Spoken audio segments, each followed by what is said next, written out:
Hello everyone. So this particular video is for those individuals who have said online as well as offline to me that I want to write a book.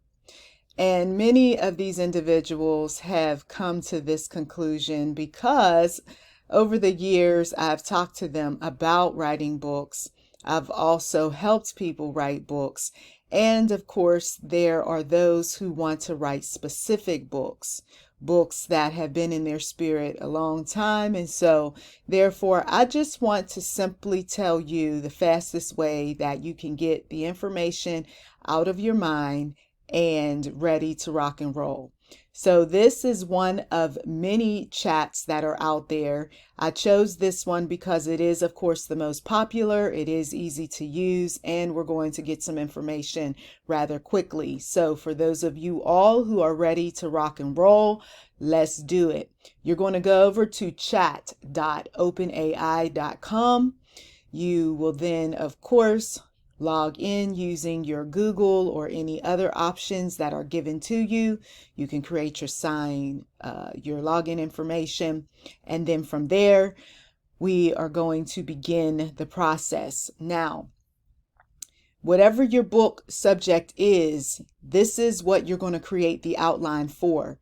Nothing that I created in this span of 15 plus years being on the internet did I do without some type of outline, some type of notes or to-do list.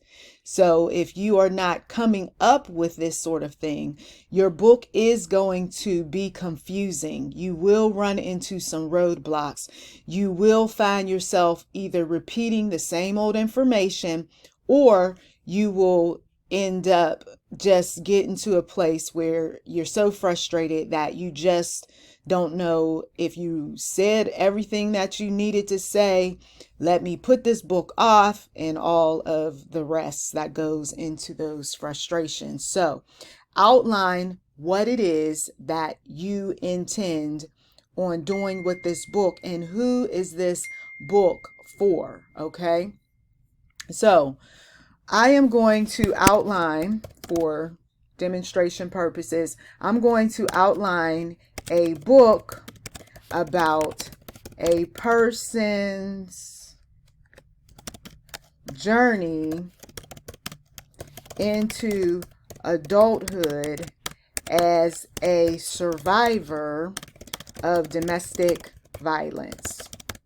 This is something that personally happened to me. This is something that across the board, generationally, it has been a common occurrence. So sometimes these sorts of things is what moves people into writing a book.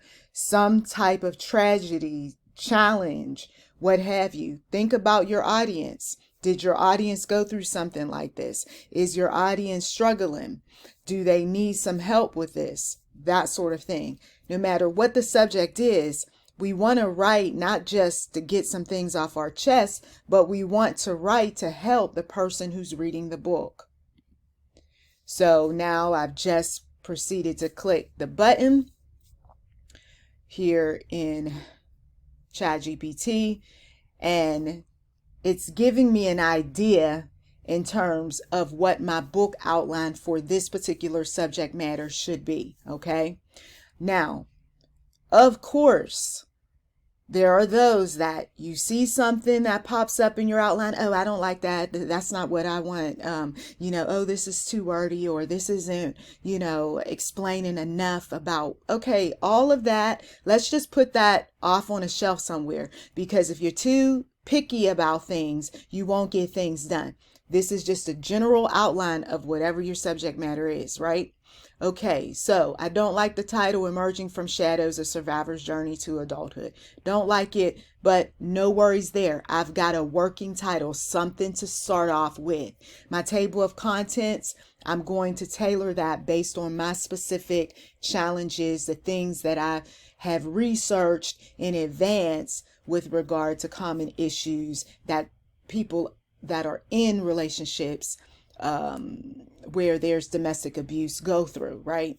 Okay, so you want to be able to tweak your information in such a way where it resonates with your heart and soul, of course, but also with what the audience's common pain points are, the issues that they need to rise above from, right?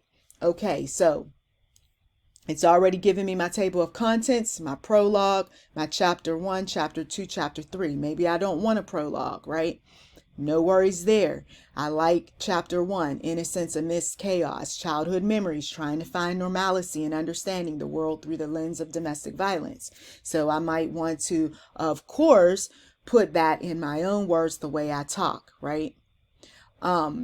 So each outline is going to be tailored in a way that you speak. Okay. So this is why I tell some of my relatives who say they want to write a book, record it first. Put the device that you choose to record with in front of you and start talking your book out. Okay, what are you doing when you're doing that? You are getting an idea of your tone. Is it going to be an uplifting book? Is it going to be professional sounding? Is it going to be inspirational? Is it going to start off sad and end up victorious and happy and wonderful and great? You know, however you describe your tone, you want to hear how you are telling your story, so that when you proceed to write, it is consistent with your tone, with your brand, with your style, and not the robot style, right? And you can even tweak how you want it to sound. You can even put grade levels. For instance, you may say something like, write this outline using inspirational words at a 9th grade reading level. Mind you, we know, depending on our industries, we know what to put into something like this because we know our industry, we know the verbiage, we know how things are supposed to sound. That's why for some of these AI tools, it's not for everyone, because you still got to have some type of education, some type of understanding as to the industry that you are in to know what to put inside the tool. So scrolling down, I said, write this outline using inspirational words at a 9th grade reading level, and notice the difference. From shadows to sunshine, growing up strong. Here's the beginning: a quiet house with big secrets. Meet our hero and their memories of a challenging home. Chapter 1, finding joy in tough times, fun childhood memories and looking for happy moments even when home feels scary. Notice the difference, right? This is the kind of book that would be more for a child, right? For a minor, versus without the specific reading level, more of an adult, right? You see? See the comparison? And so now you have the outline to work with. Now, let's say that there is a specific scene in your mind. Maybe it's a dream. Maybe it's something that you saw the other day that triggered a memory. Go ahead on and type that in the box. Okay?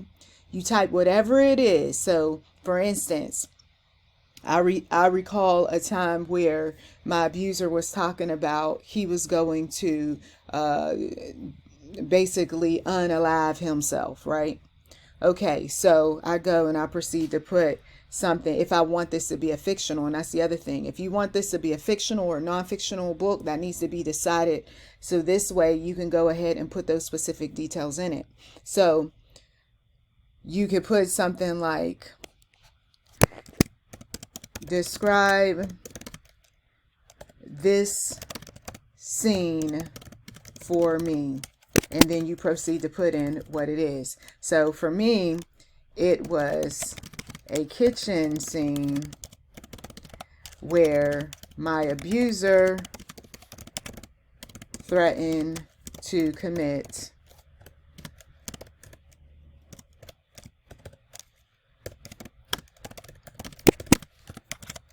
while I was planning my escape through the bedroom and out the front door. He blocked me, keeping me from escaping.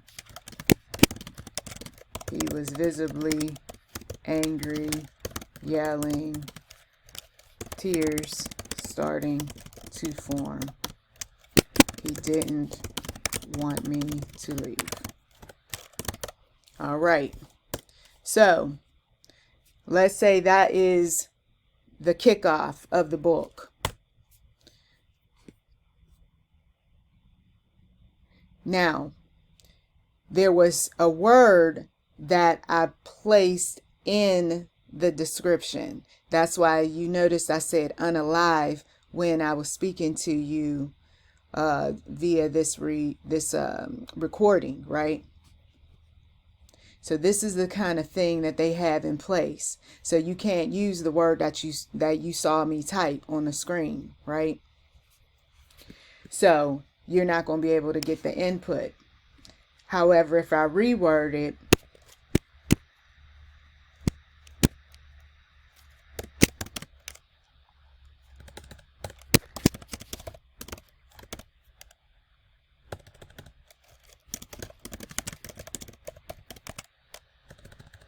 it's still nonfiction.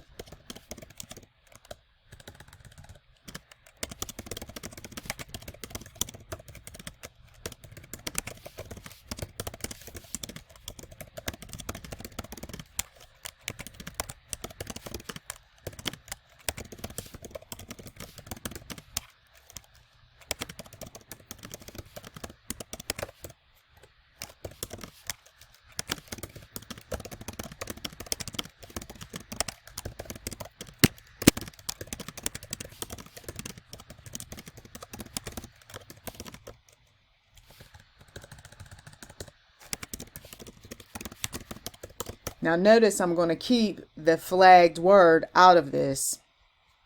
But when I'm writing the actual book, for instance, I'm going to put the words that have not been censored.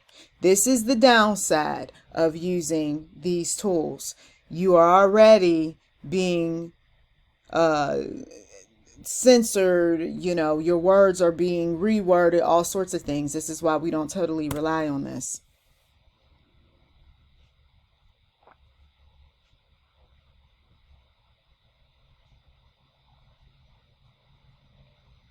So if you're going in this direction where you want it to be more storybook sounding, right, but of course describing a real event, then you're going to see this sort of thing be written.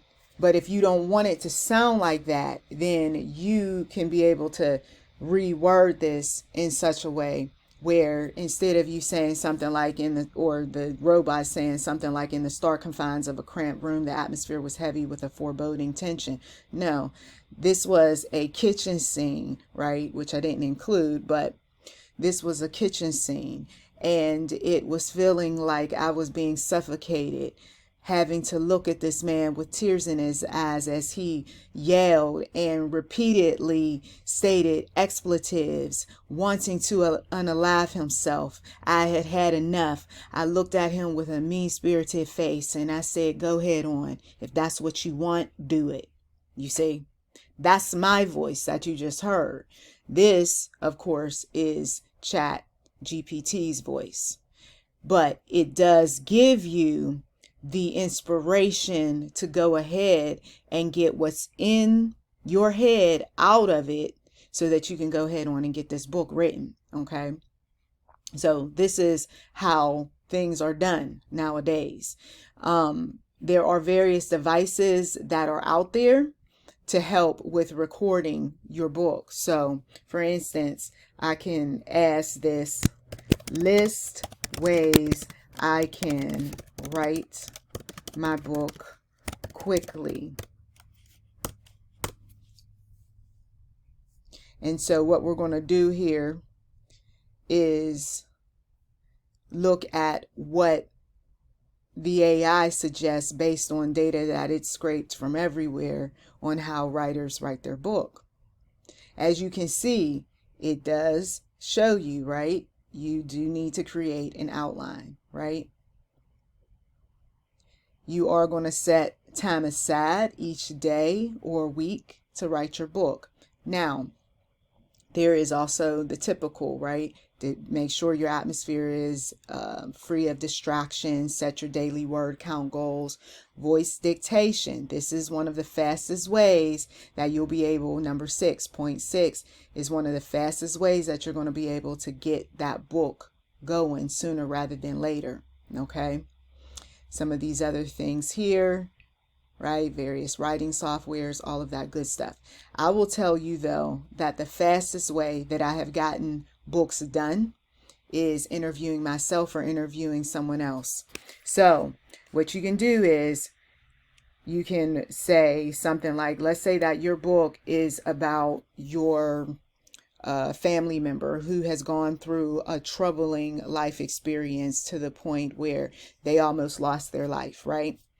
You want to indicate the specifics of that. So you would say something like, write interview questions for a person who has survived, still keeping with the domestic violence example.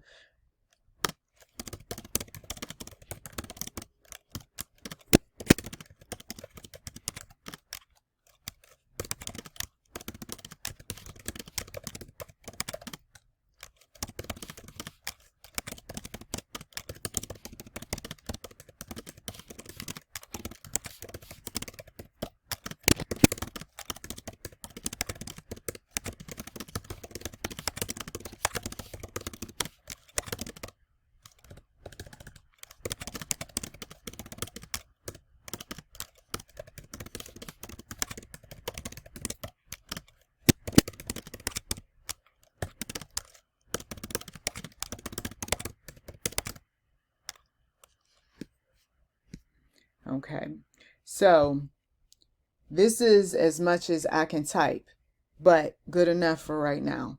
We're going to go ahead and we're going to see what the interview questions are going to be.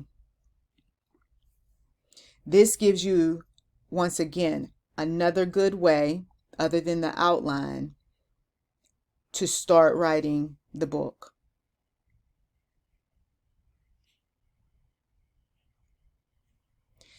Now, if you're writing your own book, then you just simply say something like, write interview questions for me, and then proceed to put as much information about what it is that you intend on writing about. And then what's also going to be helpful is knowing that target audience, right? Because you want to keep in mind that you are writing a book not just for yourself, but for other people.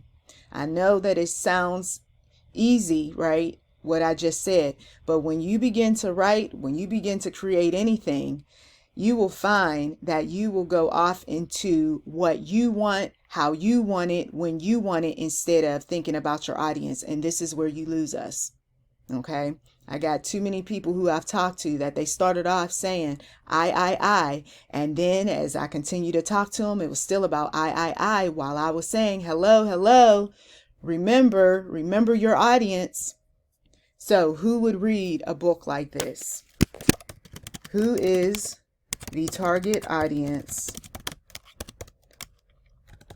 that would read a book about someone's journey having gone through domestic violence? Okay, you're going to do the same thing as far as who is it that you're writing for, based on the subject matter that you feel so moved to write about.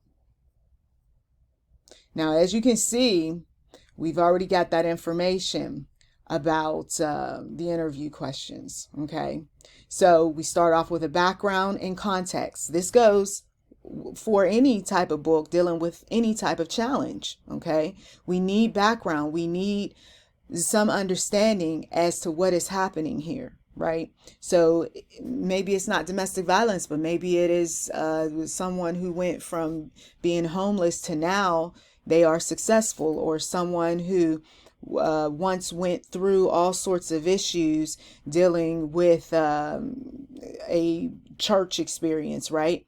And now they're free of the legalism, they're free of the cult, right? We need to know what the background is. So you are going to share a brief overview of whatever your personal journey is, and you're going to be very transparent about it. Always start off as bold and just straightforward as possible, because you can always go back and edit information out, right? Be as authentic as you can. And then, of course, how would you describe your life before whatever the said events were, right? And so with this one, this is dealing with the domestic violence, the cycle, the abuse, the hospitalization, the breaking the cycle, the family dynamics, moving forward, raising awareness, future, and hope. Okay.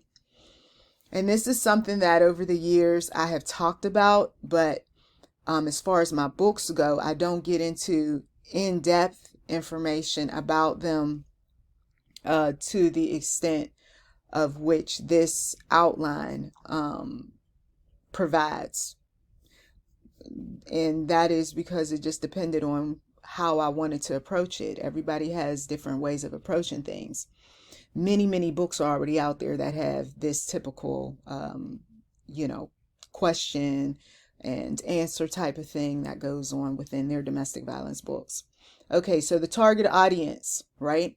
Who is your target audience for this book that you just feel so moved to create? Okay, so you're asking ChatGPT, and as you can see, for this particular book, who would be interested? Survivors and victims of domestic violence, friends and family of survivors, professionals in the field, advocates and activists, students, general readers seeking inspirational stories, book clubs, individuals in potentially abusive relationships, educators, and legal professionals. Okay, so that is an example of how you can be able to start this book, right? And then hopefully finish this book. Okay, now for some individuals, they think that everything that they everything that comes to their mind that somehow is like so important and very much needed and somebody's going to buy it. That is not true. We are going to ask AI, what are some of the worst books that simply are not good books? Okay, so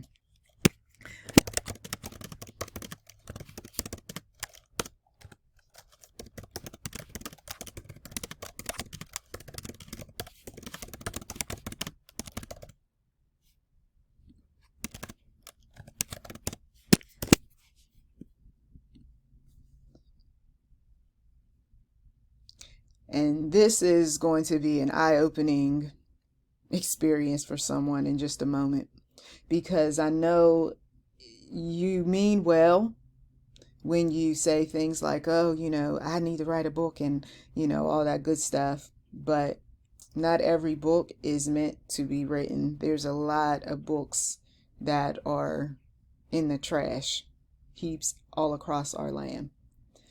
So from AI, while the success of a book can depend on a multitude of factors, including marketing, timing, and the reputation of the author, some genres or types of books historically face challenges in generating substantial sales. Okay? Try explaining this to someone who is just determined to write a book. And then once they do write the book and you put it out there mainstream and nobody's buying it, Lord Jesus. So we're about to bust some people's bubbles. Look, overly niche topics, Books that cater to a very specific narrow audience can have difficult achieving broad sales, right? You are not Barack Obama. You are not Bill Clinton, right?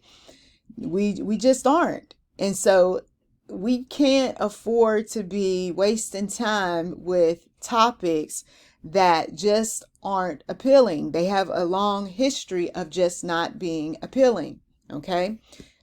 Let's ask the chat, what are some examples?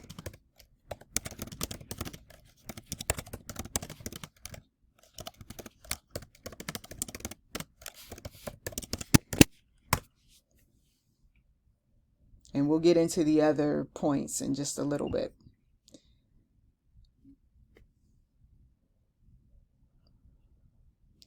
Because I'm telling you, when you're trying to talk to people about why a book is not going to be one that's going to generate sales, it's like talking to a wall with some individuals. So, overly niche topics cater to a very specific audience, which can limit their broad appeal. However, it's worth noting that while these topics may not achieve mass market success, they can be quite popular and even authoritative within their specific niche. Here are some examples of overly niche topics. Detailed studies of specific insects, okay? Specialized cooking techniques, hyper-localized history, very specific crafting, obscure hobby guides, in-depth analysis of minor characters, ultra-specific travel guides, technical manuals for outdated technology, very specific medical conditions, deep dive into a single piece of art, extremely specialized agricultural practices, obscure language or dialects, detailed studies of short time periods, hyper-specific cultural practices. And I do know from all of the books that I've seen in those bargain basement type of stores, outlets, mom and pops, over at the flea market, yes, these books do not do well at all. Many of them end up being sold for $1, pennies on the dollar at the yard sale. Some of them given away over to the Goodwill. The Goodwill tries to sell them, and no. So it's just a lot of just stuff that people, yeah, they meant well when they created it, but then not only did some individuals create some things that just don't sell, but they also don't want to spend the money to market. This is a big one. Sure, you're talking about writing a book, but please, please, please set aside the money to pay for advertising the book. When you make it expecting that they're going to come and get it, no. You notice, those of you all who have been on my other channel, how many years I have put links in my description boxes related to my books. Okay. And still to date, not bestsellers. But little money here and there, sure. But if you're not willing to spend a whole lot of money in advertising, then you're not going to get a whole lot of book sales. And even then, I did get to talk with an individual who, she said, yes, she spent about $8,000. And I said, did you make your $8,000 back? She said, nope. Okay. And hers was a poetry book. So just so you know. All right. So some other information here that AI showed us is that poorly written or edited books, yes, the professional editing, if you don't spend the money, and I will put my hand up, did not have the budget for all of that, did it on my own. I was grateful that I did end up and continue to sell books, but at the end of the day, I even cringed on some of the words that I used, and, you know, things that I could have been said better, all of that. But thank God for AI, because now you can run your book through AI's various tools and it will pick up a lot. Okay. You still, though, want to have a human check it out who is going to be brutally honest with you about your book. Not the one who's going to say, oh yeah, girl, that's cool, that's nice, that's good, and they didn't do well in English. No, you don't want her or him. Outdated information, yep, with the fast pace of the internet and everything that we can find on it, your book is already outdated before it even reaches the populace, depending on the subject matter. Cliched plots in fiction. We've read so much of the same old any longer. Some people will do that because they assume that they're going to make money like the bigger platforms out there with numerous authors who have done pretty well with the subject. And then they find out, well, yeah, once again, you don't have a name for yourself to be able to cash in on that kind of money. Self-help fads, many self-help books, but it does help, once again, to establish a name for yourself. Books with poor design. Yes, been there, done it, seen a movie. Controversial or offensive material. These are all, once again, examples of why these books just don't do so well. Overly academic text, right? Memoirs of unknown figures. And who is he again? I had one particular relative who didn't write a book, but created a bunch of designs with his image on them. And I'm like, people don't know you. They're not going to buy that book, or not buy the book, but buy your merch. Oh, no, they will. No. And sure enough, nobody did, because you're not Michael Jackson. You're not, these Janet Jackson. You're not Drake, you know. And so once he realized that this just isn't working, I said, yeah, you got to create the kind of designs that people can connect with, right? Just like with books, you've got to create the kind of books that people can connect with. Books lacking a clear audience. I don't really know who this target audience is for, but okay, seems like a decent book. And saturation, right? If the market's already flooded with books on a particular topic, a new entry might struggle, right? They do all the time. So there you have it. You should have already gotten your tools ready, and you've already got your outline. You already have some idea on who you're writing for, and you already know that if you got any of these issues going on that we just went over, as far as the worst types of books, then no, let's not waste time. You could be doing some other things, okay? But for those individuals who you are ready and you're willing to spend some money marketing some books and all that good stuff, and if you need some help in that area, and once again, and you're willing to spend some money, by all means, reach out. I thank you as always for taking time out. Blessings to you. Come on back for some more resource rundown.